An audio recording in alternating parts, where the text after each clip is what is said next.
this is your host Anansa, and today I bring you another edition of the Homeland, the story of the returnee. Today with me we have Mr. Bonaa, the CEO of Kass Group. He has over 20 years experience in safety and security, and of course he's the CEO of Kass Group, if you can see it behind me. They deal with global tracking, security and warehouse, and also the safety of everybody. Stay with me whilst we talk with him, find out the reasons why he decided to go within the safety measures, and also the information we can get to protect ourselves in our new homes, our family homes, or maybe building a house. We can get some free information. Don't go anywhere. Stay motivated, stay inspired, and stay giddy up. This is Homeland, the story of the returnee, and you're watching DNT.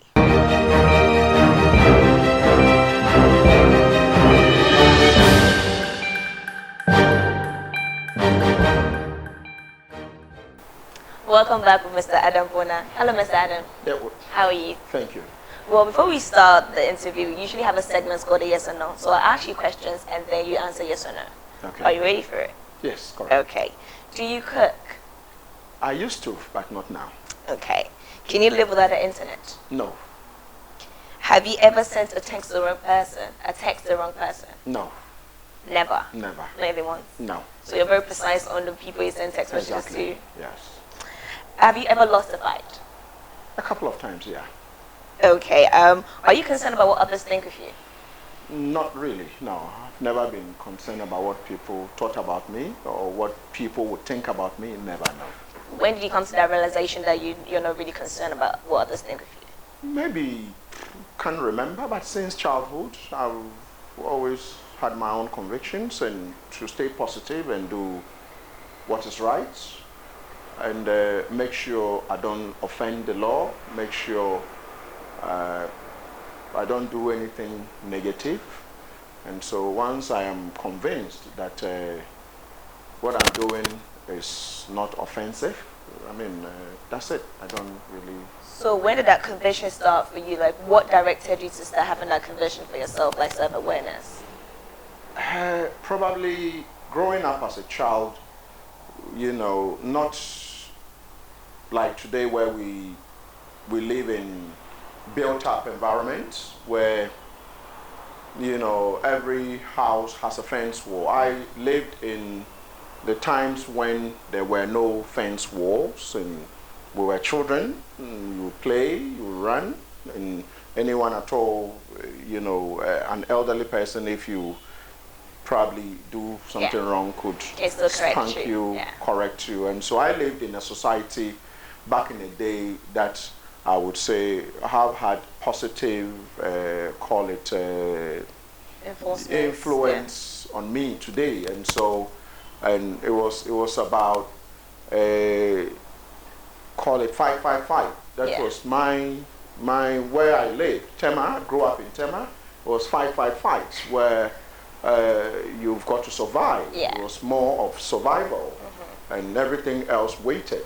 It was, I mean, and so you are a child and you are growing up and you see your seniors, I mean, hustling. When I say hustling, you know, it was a cosmopolitan community or society where you believe that there was no other place like Tema. And so you just have to strive to be the best. If you are playing football, you play good football. If you have to fight, you have to make sure you are winning the fight. And so things like that. So everything you did that time, you had to make sure you were coming with your A game, or there'll be someone that will pull you off your leg. So growing up as that, what was your hobbies growing up in Tama? Like, what was the hobbies for you? I think I would say playing just like most Ghanaian boys, football. Playing football was one of the things. I was very good playing football, but my mom wouldn't let me do it. She thought those who play football were, call it, didn't like to go to school, and most often some of our seniors would come back with broken limbs, broken legs, and they wouldn't go to school and do all the bad things. And so I would say football was one of the hobbies. Apart from that, fishing. You know, I lived in a community where you were very close to the sea, Tema, the port, and so sometimes you could go to the lagoons and could go to places where there were fishers try to fish. And so these were things that I would say were, I mean, fishing, football, I would say were one of the things that I was interested in doing. And my mom used to be a trader, and so I also loved to sell. If you gave me anything you gave me, I would sell. Because you had to, you just knew your way around it. I mean, I could sell, and so it was probably about winning. It was about, you give me this, and I have the mentality is to sell it quickly. Yes. My mom gives me oranges, and I go out there, and within minutes I've sold everything, and I come back, and you know, I've made more money than my other siblings, and so. So was it for you? It's about like you gave yourself a time frame. If you're selling oranges, be like 2 hours. I just saw this orange, and you make sure within 2 hours. Correct. Sold. How was that growing up for you? So with all this trading skill and sales skills, how did you end up in school? Did you end up in school during that, or you just decided to do trading? No, I ended up in, I mean, my dad is late now, but both of them wouldn't let you have to go to school. Yeah. It was, you have to go to school. Compulsory. You've got to go to school. And so for me, growing up, there was no option like I wouldn't go to school. And I didn't grow up in a community where you had relations. I mean, I'm coming from the north, from the upper west, from Isaac to be specific, and I didn't know no relative in Tema apart from family, friends, no relative. And so there was no option like I'm not going to sleep home. You've been through one and they have to whip you, so you run out of the house. So that option of I can go and sleep there and not sleep at home is there. And so you have to sleep home. You have to, whatever it was. And so you couldn't say, I'm not going to go to school. Yeah. You've got to go to school. You have to follow the rules. You've got to follow the rules. And so for me, these were some of the things that groomed myself, where you needed to follow a certain set of rules, even though you would say I was one of the people who probably didn't like things scripted. For me, I needed to follow them, and I would say that has impacted on me greatly, positively, where I've grown up with it. Yeah. So, what was your earlyhood, childhood school like while you were in Ghana? I mean, what school did you go to? I grew up in Tema, and so I predominantly attended Community 5, number 5 primary school. So you remember this? Yes, I remember this. Community 5, number 5 primary school. And so, and we used to stay at Tema Community 2, and so you've got to walk to Community 5. And so I had big sisters who sometimes the old man would say they should carry me in their back. And they would go in the middle of nowhere, they would drop you and pull your ear and tell you to walk.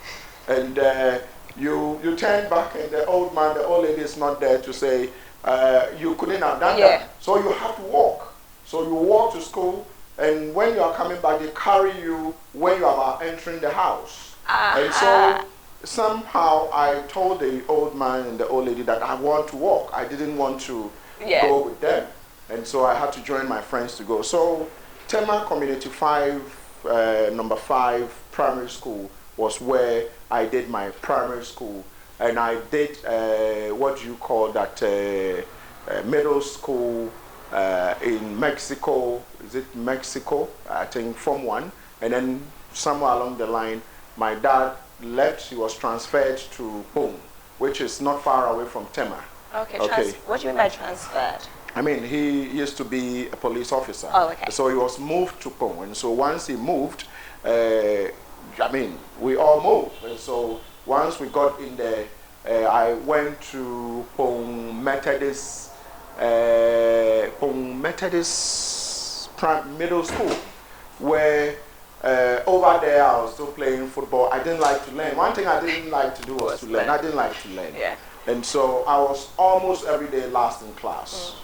I was last in class, not because I wasn't smart. It was because that wasn't the passion there. That wasn't the passion to learn. They were, why should I learn? Yeah. But I think something happened where after the exams that needed to usher us into, I think, Form 2,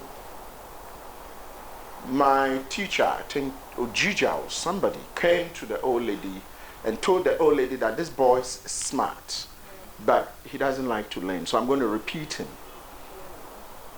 And I was very strong, almost beat everybody. And, you know, and I was taller than probably most of my peers. And so to be repeated, I felt that was serious. Yeah. Because then everybody I beat then turned back and said, oh, if you speak Ga, Osha. Yeah. Osha keke, you can only fight. Yeah. But you only loku. And so I just told myself, no, I mean, I can beat everybody in this class. I can beat everybody. And so I got repeated, and so I joined my juniors. And that was a turning point for me. So you had that moment. So I had that moment where I said, no, I'm good, I'm better than probably what you're doing right now, yeah. Most of the things I'm doing now. I have to improve upon my myself. So then I decided to stop most of the things I was doing and just learn. And so that year when I was repeated, the first term, I think I was third in the class. So then I told myself, no, I've got to beat the first guy. Yeah. So I think the second term, I think I became second. Then the third term, I think I became first. So then eventually, those days they would lump everybody up from middle school, Form 1 to Form 4. And you will sit exams to be able to tell who is who from Form 1 to 4. Yeah.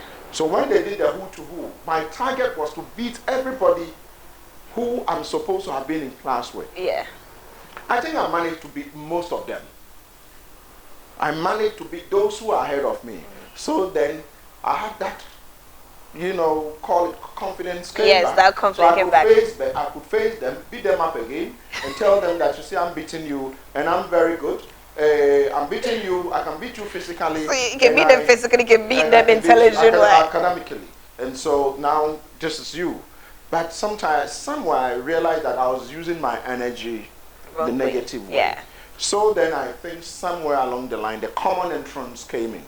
So then I told myself that, you know, if I couldn't go from Form 1 to Form 4, those days, that was it. And so I said, no, I've got to sit. So I got repeated Form 1, then Form 2, my mates were in Form 3. Then I sat for the common entrance. I think I beat everybody that year in the Tema region. I think I can't remember. But then I had one of the highest score for the common entrance. So whilst my mates were still going through the regular procedure, I left for secondary school. And so for me, I think I came to that realization quickly and made a lot of telling changes to the way I must do things, and started probably realizing that it pays to be positive. Yeah. It pays if you have a certain energy, that energy should always be used positively. So then I started using that energy positively, and I believe that even up to today, I still use that energy positively, and you know, not to do anything that would impact on society negatively. Well, Mr. Bonaa, we're going to come back more and dive more into your secondary school and university and the reasons why you left Ghana. We're going to have a short break now. Okay. You're watching Homeland, the story of the returning, and this is your host, Nanansa. Don't go anywhere. Stay tuned for more.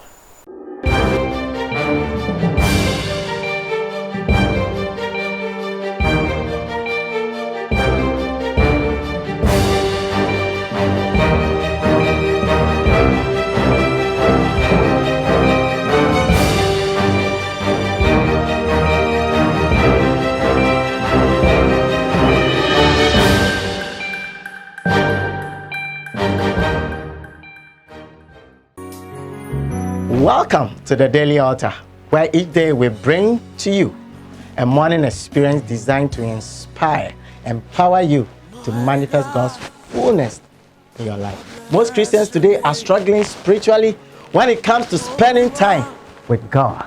But the psalmist in Psalm 5 verse 3 says, "My voice you will hear in the morning.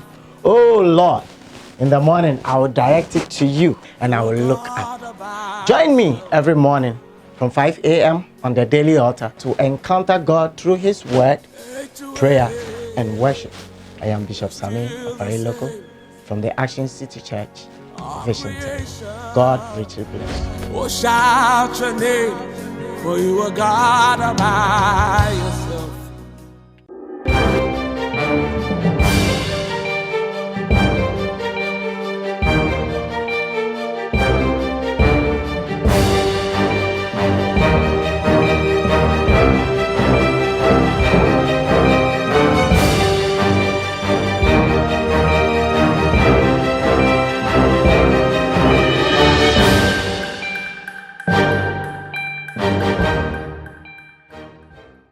Welcome back to Homeland, the returning, and we're talking to Mr. Bonaa, the CEO of the Kass Group. So, Mr. Bonaa, we're talking about you going from your school to your secondary school. How did you, because I knew you liked football and fishing, what did you end up studying during secondary school and university level? Okay, so, you know, we all have dreams growing up, but one of my dreams growing up as a boy was to stow away. When you hear about stowaways, people hiding in ships and boats and going abroad, anybody my age who, most boys back then my age who lived in Tema, you would those days go to the Tema main harbor, which is the Tema port. We have main harbor and fishing harbor. We predominantly played around fishing the main harbor, where we had ships that would come in, and our seniors sometimes would sneak into these ships, vessels, and stow away to Spain, to Britain, to the Caribbean, to the US. And so for me, I mean, it was one of the things to grow up quickly and be able to do it. pick up a cocoa bag. I mean, the bins, the cocoa bins, you need to, you have to be strong enough to load the ship. That's how you can stow away. Oh, okay. And so somewhere along the line, I think one of our seniors got cooked in the engine of a ship.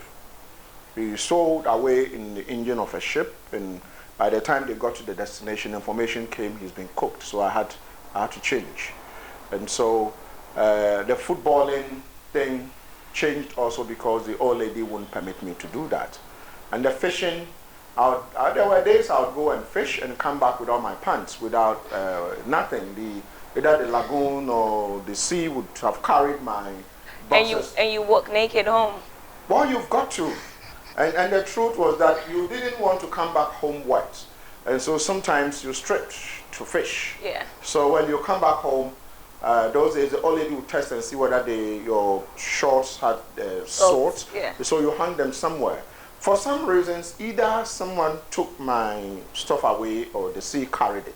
So I came back home and I was given proper beating. And so the fishing, I also thought this fishing wouldn't be lucrative for me. So now I ended up with just education. So Form 1, I did part of my Form 1 in Wa Secondary School. That's where the regional capital, Wa Secondary School. I have never, from that, I grew up literally in Tema. And before then, I had never visited Accra. Before then, I'm sure today, most young people in Tema probably will be visiting Accra, but we never visited. I never visited Accra, I never had the opportunity. So Accra, Tema was that's it. Tema, yeah. But, so my first time going up north was when I had to go to secondary school Form 1. But, I got there and the condition was a bit tough. Never lived in that condition before, never gotten really out of the whole house, and the food was a bit different. Even though I'm coming from the area, you can say I didn't grow up there, wasn't born there, and so it was quite challenging to adjust. I adjusted, then somewhere along the line when I finished Form 1, I was supposed to go back to Form 2. Something happened. I think those days you go with the STC bus. And it rained and washed away part of the road. And so then I couldn't go. And so they had to look for a secondary school for me. Yeah. So I ended up in Ganata Secondary School, Form 2, where I did up to, Form 5. And afterwards, I decided I've got to go back home. The challenge I couldn't face when I was much younger. Yeah. Now I'm older. Yeah. So I went to the 6th form in Wa Secondary School, which I finished. And so afterwards, I did my national service in the Brong Ahafo region. at Tebugu, to be specific. I worked in the National Service Secretariat, as a national service person. It was during the time we had, you would be too young to know. I'm sure most of you here will be too young to know, but the universities in Ghana, we had just the traditional universities in Ghana back then. The University of Ghana, and then we had the UST, which is now KNUST, and then we had the Cape Coast, and Cape Coast University, and the UCUs, the UCUK. Those were even university colleges of education. Now they are full-fledged universities. They went on strike for 1 year. And so myself and my colleagues, most of us didn't have anywhere, and so there were no admissions. We have to wait for the following year. And so I just remembered I probably liked to sell. So then I applied to enter the Institute of Management Studies in Kumasi, which is today the University College of Management Studies, I think, yeah. So I did the CIM, Chartered Institute of Marketing. And so somewhere along the line, I got that done and had to veer off into other areas after that. I veered off into security, into, various areas, and ended up call it in Britain, where I spent several years, and the rest is history. So from Ghana now you finish and you're working. What made you want to travel outside Ghana? I never worked in Ghana, really. Okay, so after your national service. I didn't work in Ghana, no. So, I came back to Ghana probably to set up a business, but after national service, I didn't really work in Ghana. But what made you want to travel outside Ghana after national service? What was your motivation? Back then, I was a student leader. I was the, local president for the National Union of the National, the NOOCs, and eventually became the National Coordinating Secretary for the Ghana Union of Professional Students. And so somewhere along the line, I think friends and family thought I could do well in politics, and I wasn't interested. Now, I thought I haven't built any career. Yeah. I don't want to go into, an area that I'm not too sure of. I was a bit too young. And so I just thought, let me just leave. So I really didn't tell anybody. I just got up one day, just picked my bag, and I was gone. Did you go through the leave your roots, or you had invitation? No, I didn't have to. It's one thing that, of course, back then it was easy to travel. It's not like today. Back then it was just very easy to travel, and so I didn't have to. I just picked plane and landed in Heathrow, and that was it. It was very easy to travel. It wasn't like today where you need a visa and you go through. Yeah. It was no, I didn't have to.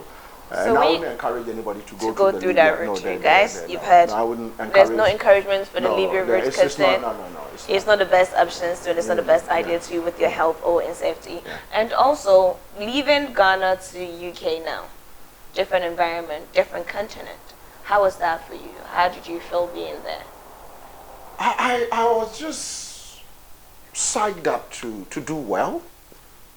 I tell people I worked 21 hours a day. And so for me, it's more or less there again being positive about myself wherever I find myself, and playing a role in society. So even where I lived, I did a lot of played roles in young people. A lot of black boys who had challenges, and so I just thought it was a new environment, and I needed to do what I have to do.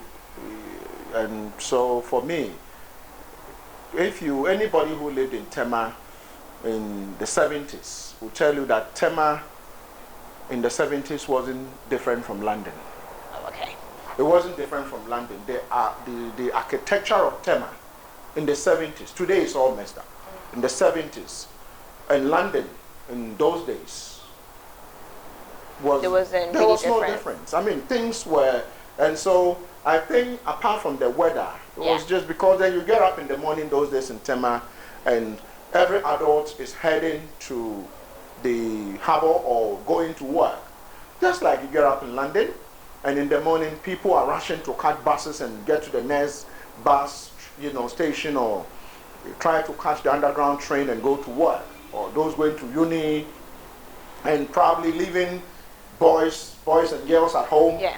I experienced it, and so it was not. So it wasn't really shocking because you already. No, I already lived in that, and so when I saw the young boys and girls, probably younger than you, who were in the street corners in London, smoking, smoking and doing all those things, sometimes being truant. Yeah. It was interesting because I had lived in that, environment in Ghana, which is Tema in the 70s.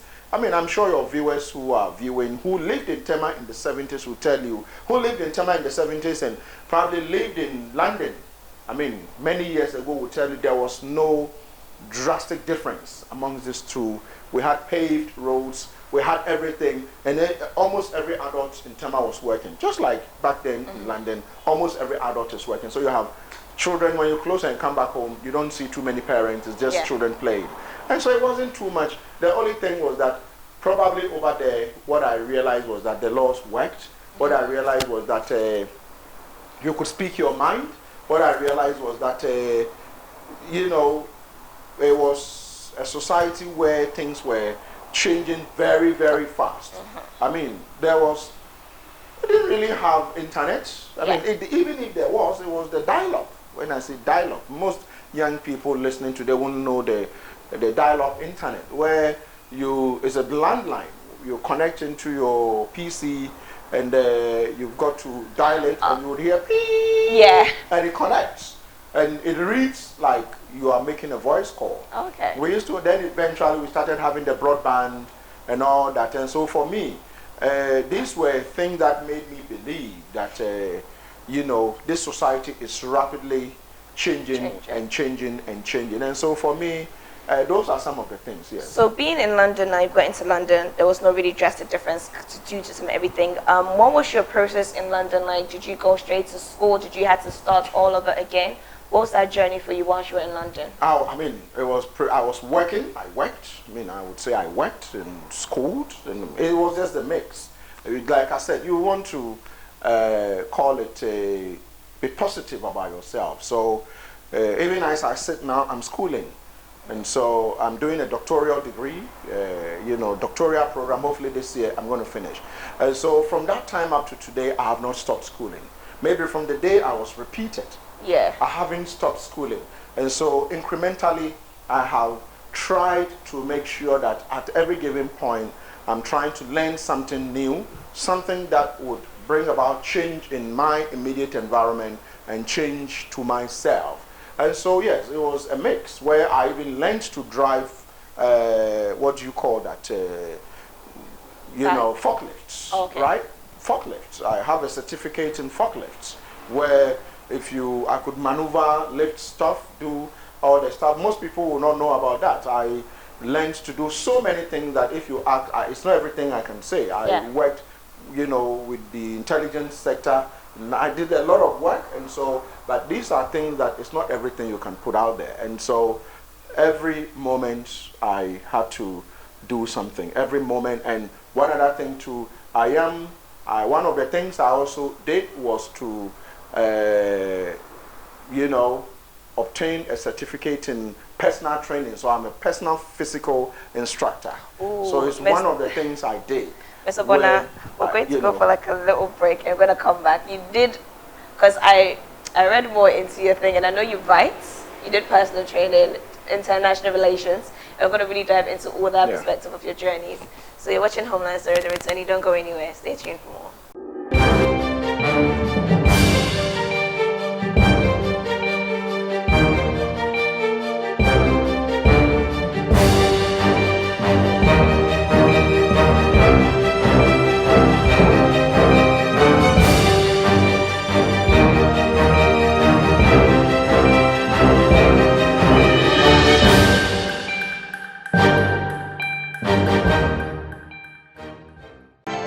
Every weekday at 12 and 5 p.m., DNT Newsroom brings you the most topical, fact-based, and up-to-date news from Ghana and around the world.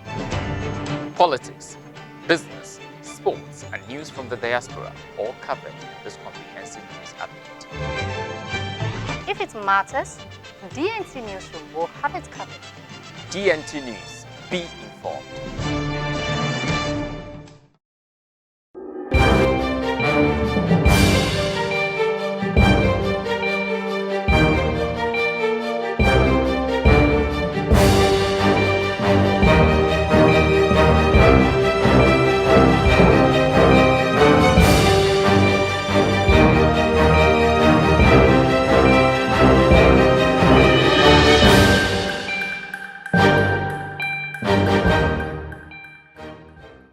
Welcome back to the Homeland Solidarity, and this is your host Nancy, and of course we're with Mr. Bonaa. We're talking about how he ended up being in London and also the type of skills he acquired. He was a personal trainer and a writer, international relation, safety and security aspect. How did all that play in a role for you? How did you turn up with all that?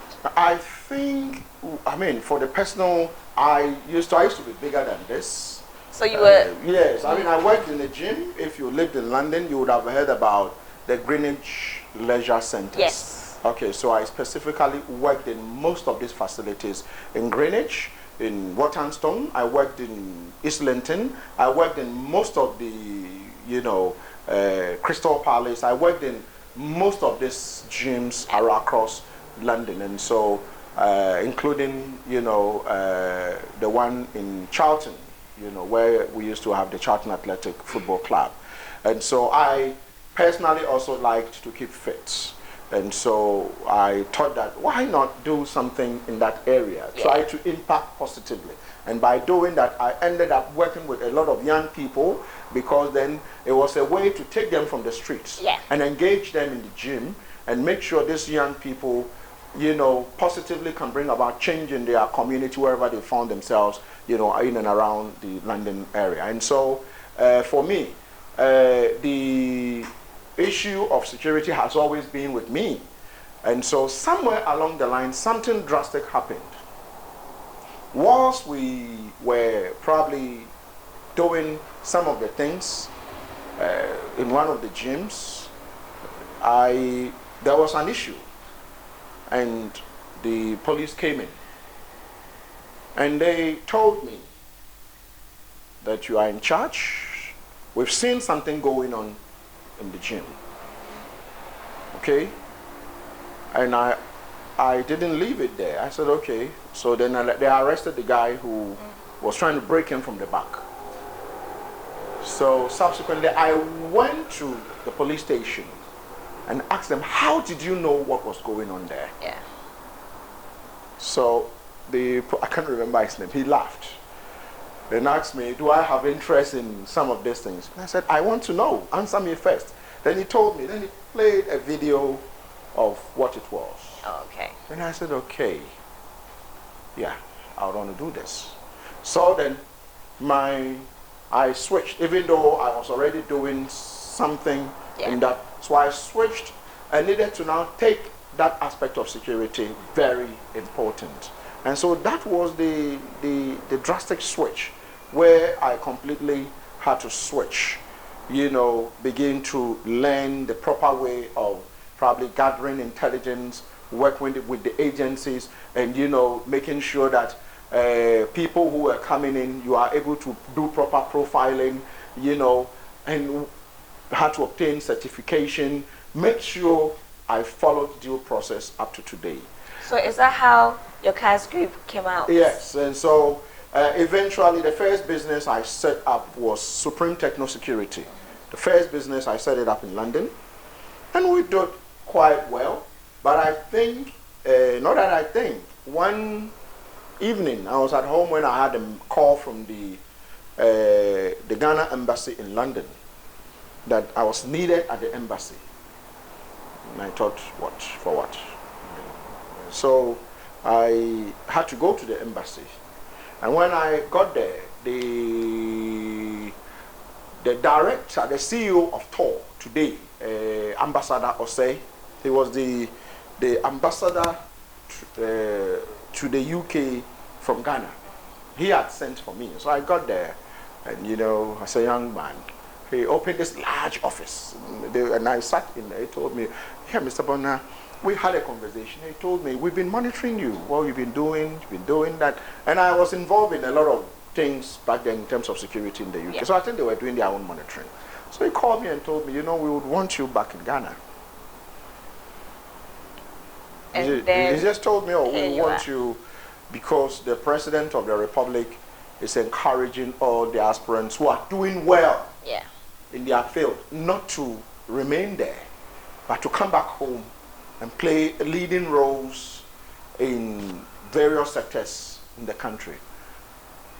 I just looked at him and I thought, I mean, I like my free life. I mean, just driving around, doing what I have to do. Didn't have to go through hustle. Just have to, you know, making good money. Why should I come? Why should I go back to Ghana? Go do what? I mean, I was visiting, but not. But it wasn't to come and stay. No, come and stay. Yeah. But then I thought of it again, and I thought that, you know what? I think it would be a good thing. Why should I stay here? I mean, and everything I'm doing is here. Yeah.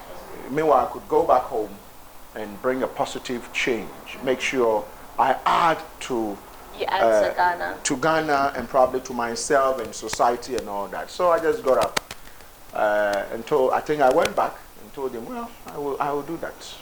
So I just decided I was coming back home. But I mean, I had a wife and 2 kids who, I mean, I brought them back home to Ghana. I had a wife and, you know, my wife and my kid. I came back, told my wife, "This is what I've been told." And he told me, "Well, are they going to employ?" I said, "No, I don't want government to employ me. I could I could just come in and so that was it. So what I did was start packing. I mean, like I just told everyone I'm going back home. So I just had a 40-foot container, and I had about 5 cars back then. And so I started packing my things into the container. So I was packing everything, packed everything, and packed everything, and packed up to 20 foot. And my Jeep was about 20 foot. So I drove my official vehicle straight into the Jeep, and they locked it. And so my everything was in the container. So there was no turning back. I had to come back home. So that was it. How was it when you got back home? I know you left Ghana, went to London for a while, studied, did your business, had a business running, and then you had to come back. Coming back, how was that change for you? Was it a shock? Did you feel like Ghana has changed so much? Was it something that you had to readjust yourself into, or was just feel like home? It didn't feel like home. It was tough. I didn't understand anything. I was always angry. I just didn't understand anybody. It was, excuse me to say, it was like a madhouse where people wouldn't just do things right. Mm-hmm. You go to maybe some government appointee's office for something to be signed, and everybody wants you to pay something. Yeah. You are driving, and you know the taxi driver just cuts in front of you and won't indicate. And so I think when I came back, it was one of my hardest moments. One of the hardest moments. I actually had a red eye. When I say red, I think my left eye became red, because then I'm driving and you run out of fuel, and I don't have money to buy fuel. Yeah. And so then I get down, and it's hot, you know, steaming, and you have to walk, and I'm sweating, and sometimes I have to walk miles once my car ran out of fuel, I had to walk to the next destination where I was going to. I didn't have to say I'm going back because I've run out of fuel. And so it was extremely difficult. But for me, just like I said initially in this conversation, it was more of I was determined. Yeah. Because then when I was coming to Ghana, I was told, "Don't come." Yes. And if you know the time I came, it was when, not today Europe, it was then in the UK when business was good. Everything was just good. The UK itself was taking off. When I say taking off, it was just booming. We didn't have the East European, the influx of the East Europeans. It wasn't that way. you know, and so it was good where the business was. And so coming back, especially not working in this environment and coming back, that was so telling on me. I mean, where you ask yourself, do you go back? But I told myself, no, I mean, there are people here who are surviving, so I've got to be here.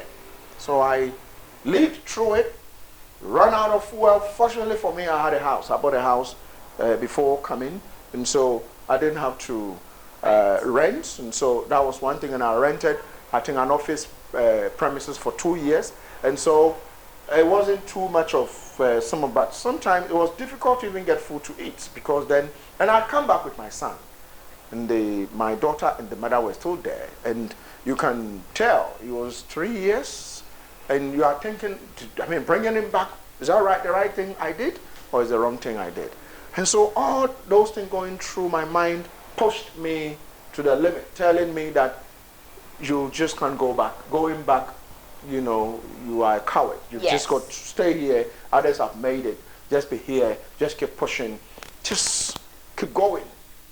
I think somewhere along the line I got a bit sober, because then I was taking most of the things a bit too personal, where a taxi driver will cross me and I would jump out of my car and yank the taxi driver out and maybe punch you a couple of times, because then what you did, if I report you to the police won't do anything, so I must as well punch you. So you might as well take the law in your hands. I punch you because the police won't still do anything. You know, you can't do that in London. If you punch people, they arrest you.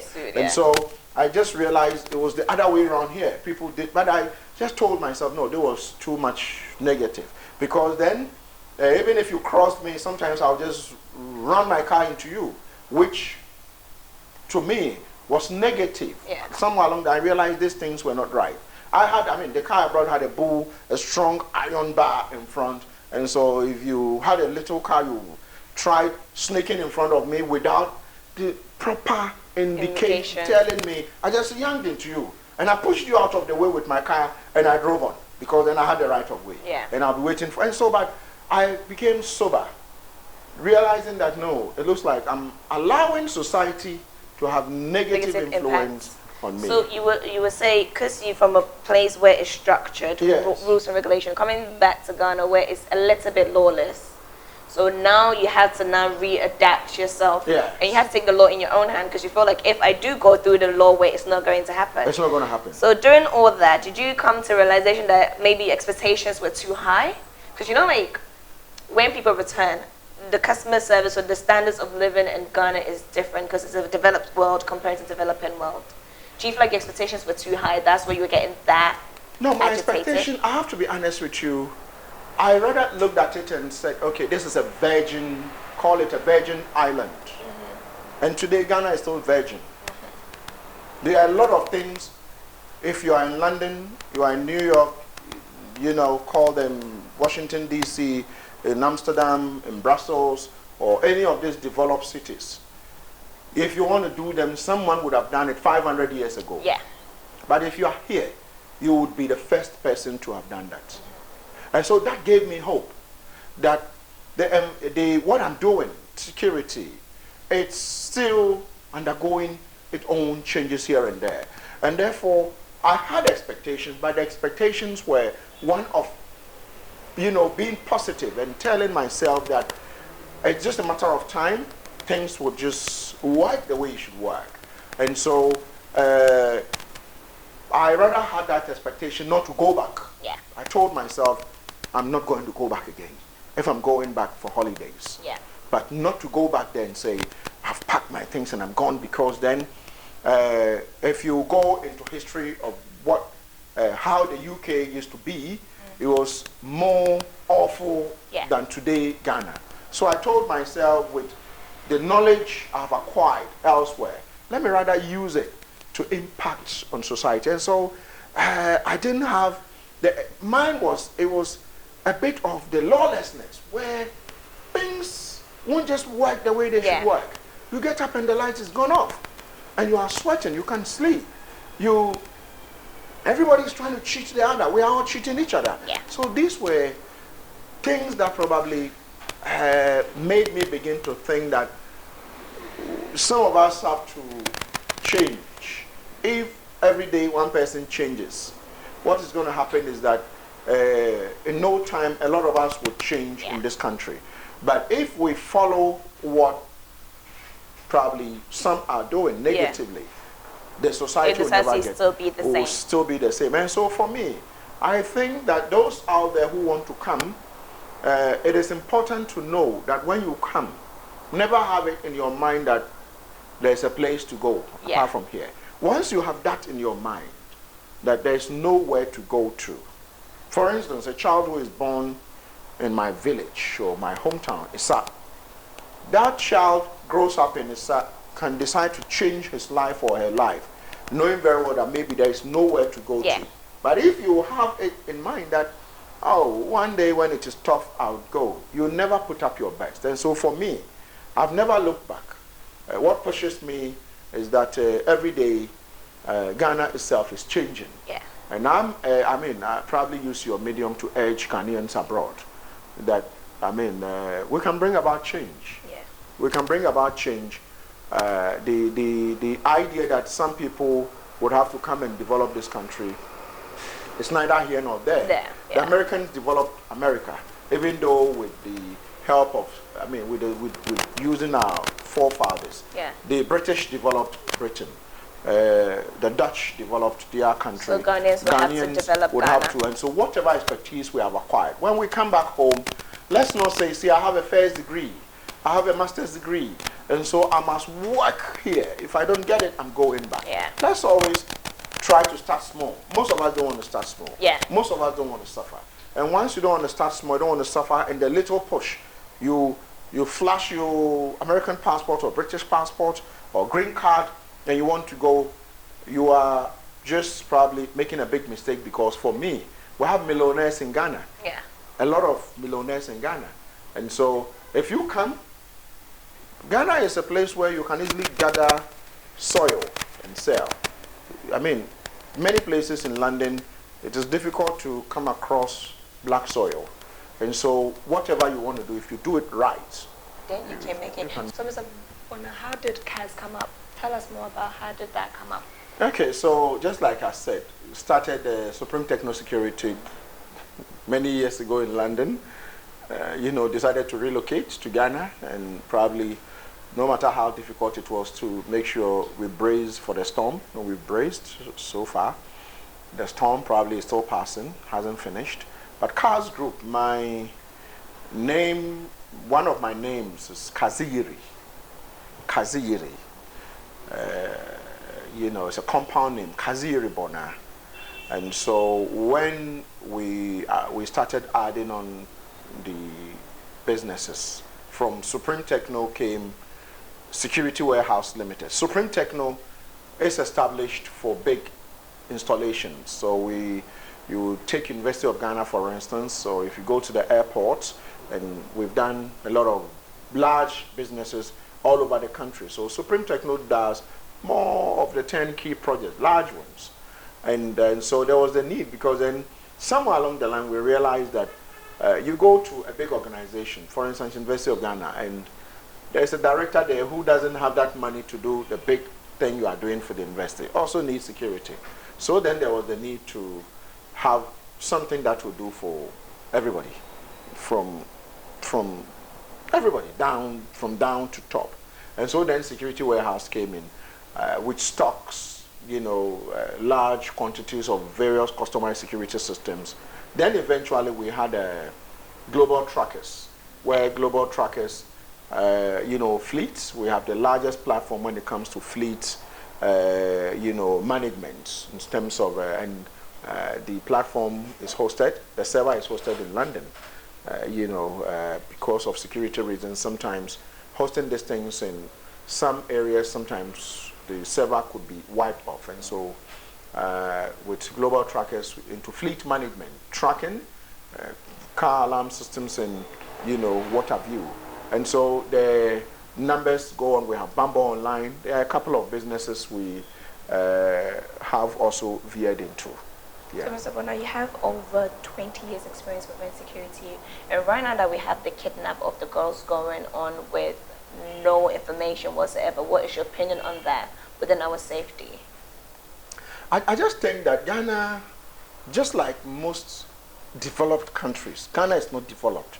But I would always want to equate Ghana to the developed country and say, if you go back and you read the American history, if you go back and you read the British history, or the history of the English, you know, I work with people in London who will tell you that Britain, a few years ago, we were still washing our things, going to the stream and washing them in the stream, beating them in the streams. And so it tells you that we definitely would get there. Yeah. And so these issues of insecurity, we just have to put in more structures. I believe in structures, put in the structures and allow the structures to work. What we haven't done is probably taking what others have done. This day and age, you don't have to reinvent the wheel. But what we've done is sometimes trying to reinvent the wheel. And sometimes we wait to get money to be able to do the things. And so with regards to this kidnapping issue, I just think that those who actually were involved in the initial story, or who were part when the issue was reported, probably did not do all of us any good. The issue of kidnapping, usually 48 hours, if you are not able to make any inroads into trying to get who the kidnappers are or to find that missing person, then chances are that every other day it becomes difficult. Yes. And after a certain time, you must as well just declare the person's dead. And so for me, with the information that is not coming, probably it has to do with the fact that any information that has come out has rather fueled the speculation, where you, the media, you put a spin, and sometimes the issues are overhyped, misrepresentation, misinformation, and uninformed conversation goes on. And so for me, I think once a while I would want to hear the security agencies, what they are doing, and the family members themselves should brace themselves for something positive and something negative. Because then, if you look at it, the first person who probably went missing, it's almost a year. Do we conclude by saying they are dead? Yeah. Or we conclude by saying they are still alive? And so for me, these are some of the things, yeah. You asked, what motivated you to ask the 21 questions a few months ago? Oh, I think it was because I thought I needed to help direct the conversation.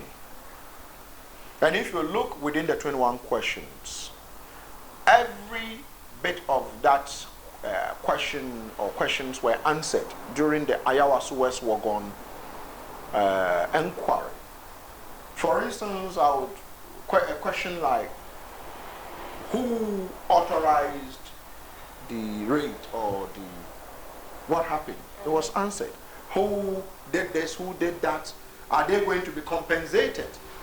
So these are my own motivation, and I try to add value to whatever discussions is going on in the security safety sector, because then with my expertise, it would be wrong to just bury myself in my one corner and try to just make money for myself using my expertise and not adding value to discussions and letting people know it's not everybody who can pay for my expertise. Yes.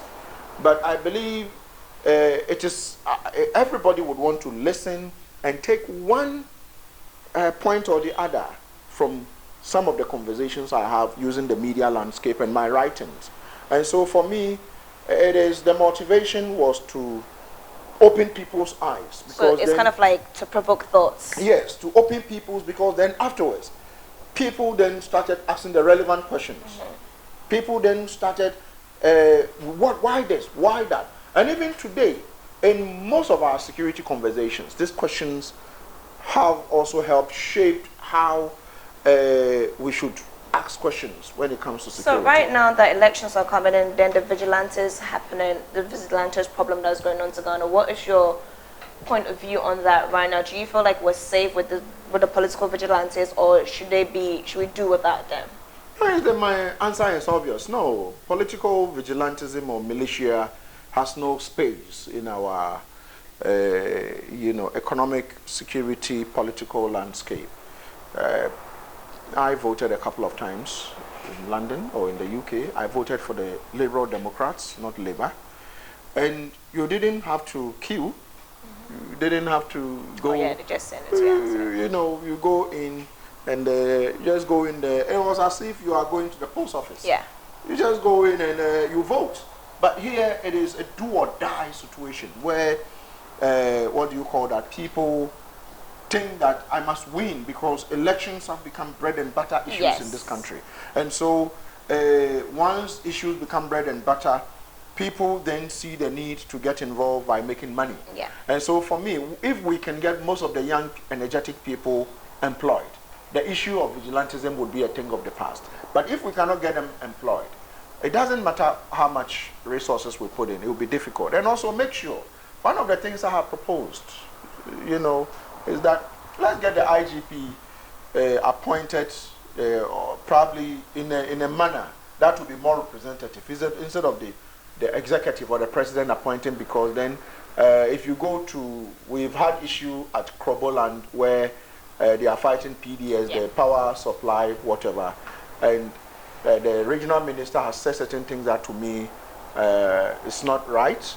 But who appointed the regional minister is the president, and the regional minister superintends over, call them the Regional Security Council.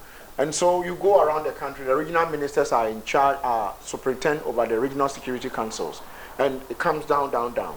And so if we can do away with political vigilantism, we have to take a bold step by probably amending the constitution we have currently. Until then, it will be difficult to eradicate political vigilantism, because then the police become too afraid to deal with these guys who are taking the laws into their own hands, because you arrest them and they call the regional minister and they are released. But when people believe that when I'm arrested, I'll be punished, nobody will break the law. So technically, in the all-rounded word, it's no one is above the law. Yes, we should have a law that works and is Yes. actually in place Exactly. for our own safeties. Exactly. Thank you so much for that. And we usually have a segment at the end of it, which is called the Big Six. So I ask you an either/or statements, and then you pick one, and then give me why. So you ready for this one? You can't plead the fifth as well. Okay. I'm listening. Okay. So my first one is formal or traditional? Traditional. Why? The traditional way of doing things is what brought about a formal way of doing things. And so I believe that if we believe in traditions, we'll not pollute our waters. If we believe in traditions, when you jump into a bus and there is a woman standing, you get up for the woman to sit. If there's an elderly person, you get up. And so these are traditions that if we would abide by them, our former way of doing things would be way ahead. But if we take it too formal, I came here before you. Oh yeah. So the former way must, take center stage instead of the traditional way. And so for me, I believe in the traditional way of doing things. Yeah. Okay. Politician or preacher? I will take the politician. Why? I'll take the politician because then, as a politician, you can't preach virtue. You can't preach, I expect the politician, my own mindset of the politician is that the politician can either be good Or bad? or can be bad. Yeah. But my own mindset of the preacher is that the preacher man or woman must be good. But recent occurrences have made me change my perception about preacher men.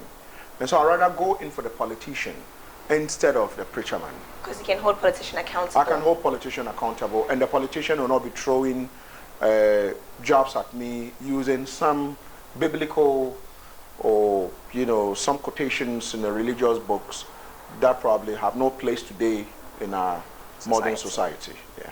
Beauty or brains? Or brains. Why? I mean, I believe that for me, beauty really have no place in whatever I do.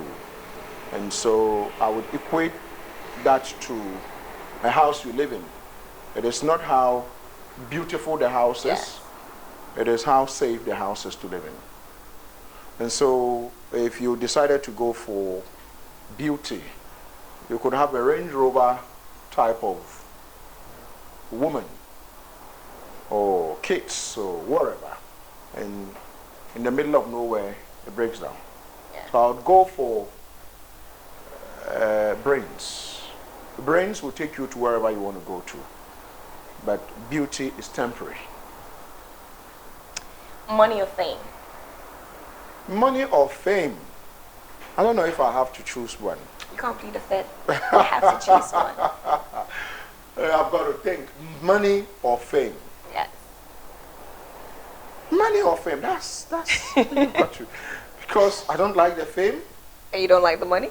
And the money, I mean, well, probably I would go for money, positive money, not fame.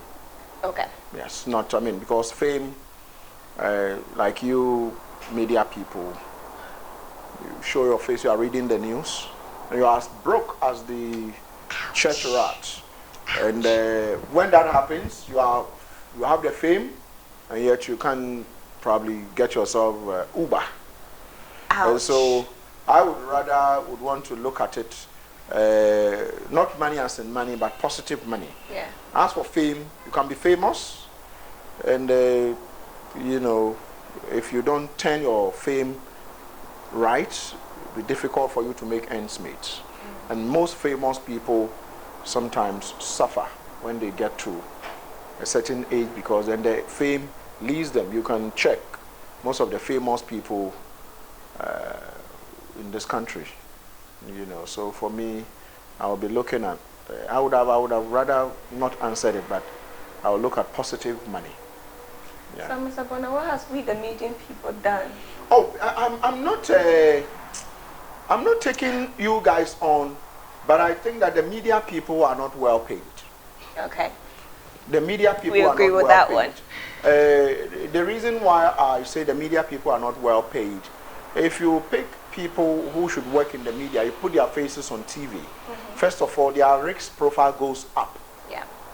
And so you should put them in a trajectory, in a position where probably you would change their lives positively, not change their lives by way of face.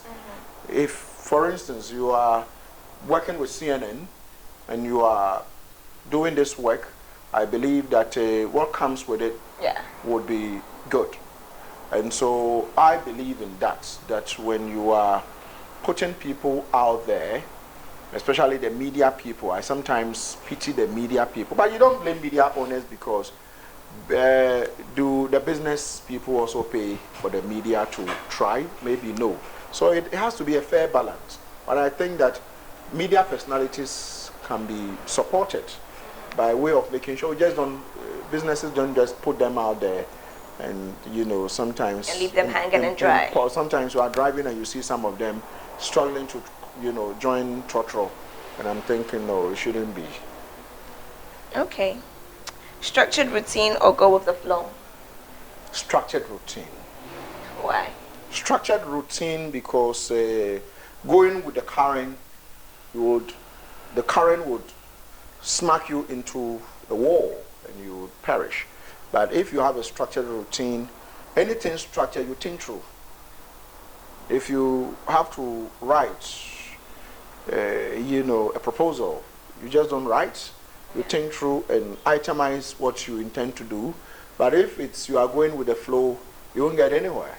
And so I believe it, especially with my background in security, security is always structured. And so you can't do things haphazardly. It needs to be structured. So I believe in structured routine instead of the flow. I don't like the flow. I don't like to go. And so sometimes when everybody is running this way, I run that way. That's one thing with me. So when everybody is thinking this way, I'm thinking the other way. And so, because then I've thought of it and I think going this way will be detrimental. Yeah. So let me go back. My final one, as my viewers already know what that is, sing or dance. You had to pick one, and you had to be very careful picking one because you can't take it back. You've made me laugh. I hope you're not going to tell me to sing. We never know. We will let you know when you do pick one. I hope you won't. No, if you can spare me with that. You have to pick one, sing or dance. We can't plead the fifth. Sing or dance? Yes. Sing or dance? I think I'll pick. I think I'll pick sing. Homelanders, as you already know, Mr. Bonaa has picked sing. So I'm going to clear our voice and you're going to do the singing for us. Wow. So this is your camera and we're going to view on you singing any song of your choice. No, I mean, you are making me sweat now. Zoom it. This is the Kass Group CEO. Zoom it. Okay, I'll try and sing this song. It was Yes. part of it. I can't remember. Okay. Do you want to clap? Do you want to? It's a reggae song. Okay. How does reggae go? By Buju Banton. Okay. And I think the title is Destiny. See, you're making me sweat. It says, I will pick up somewhere. It says, my destiny. I said, what's let me go. It says what? Just can't remember the verses. And you should have come with your whatever. Then I'll pick somewhere in the No, middle. this is that's what I'm saying. It's a single dance, and you were freestyling it. Is it the mama na destiny? Yes, destiny. Just can't remember the verses. It's a song I like so much. It's a song I like. Well, at least you got Mr. Bonaa to say destiny. You try singing it, but you couldn't remember the lyrics. I'm sure next time when you come out. Yes, he tried singing it, and you couldn't get the lyrics. I'm trying to remember it, but it talks about, it's difficult for people to, your destiny is in your own hands. It's Okay. difficult for people to hold you down. Once you tell yourself, this is what you are going to do, you'll be able to do it. So we got him to sing Destiny, and he Yes. said the word Destiny just doesn't remember the lyrics. Yes, I don't remember it. I should have, but I think that you got me there. Well, that was the end of our Big Six. As Mr. Bonaa did, he sang Destiny. If you don't know it, go and Google it and find the whole lyrics and then try and listen to it. Maybe you might get inspiration from there, motivation from there. And also, our final question to you is, how can someone feel safe within their own house? Now, how to feel safe? I think it's has to do with a lot of things, but we can narrow it down to making sure that you know your environment. Knowing your environment makes you a better person. And so, depending on where your house is located, you should be able to do a quick profiling of the people who live around there. So let's say you have a big house in the middle of nowhere. Excuse me to say you have people who probably don't have anything to do. People who leave in the night and come in the morning, you don't know what they do. You've got to make sure that your windows are reinforced. And the reinforcement is not using hollow burglar-proof, what do you call it, pipes, but you are using proper iron rod burglar-proofs. And also making sure that in every home, one of the things I've tried teaching my clients or those who listen to me is the fact that you should know which part of your house is the safest point. I call it the safest point. And so assuming there was an attack coming, usually the attack will come from behind the house or from in front of the house. So when they are coming, which part of your house can you clear everybody and keep the person there, and it will be difficult for the intruder to break in? And also, you should have an emergency phone. Most of us have just one phone, and we don't have an emergency phone. And so they break into your house and collect everybody's phone. And that's it, you are done. So you should have a phone that is a house phone that sits somewhere for emergency. So something happens, you can always use that phone to call. And also your neighbors. Let your neighbors know when you are leaving home. Most people, they move into new neighborhoods and they are the next guy. He drives the next car, and so the best car. So he thinks is more important than the neighbors. When it comes to security, nobody is important. We are all equal when it comes to security, because then you will need the squatter who is next to your house to sometimes Be able to inform you on what's be with you. And also, those building, high-rise buildings, don't put burglar proofs in the windows, Okay. because that's a trap.